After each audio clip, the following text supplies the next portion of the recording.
এখানে আয়োজন করা হয়েছে।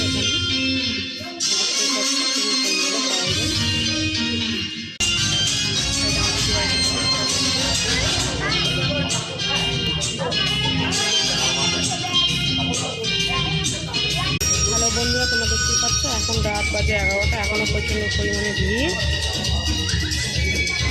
আর আমি এত গরমে বসে আছি বাইরে মন্দিরের সামনেই। আমাদের এখানে খাওয়া দাওয়া হচ্ছে। এটা আমার দিদি, দেখতেই পাচ্ছ। আমরা দুজন এখানে বসে আছি।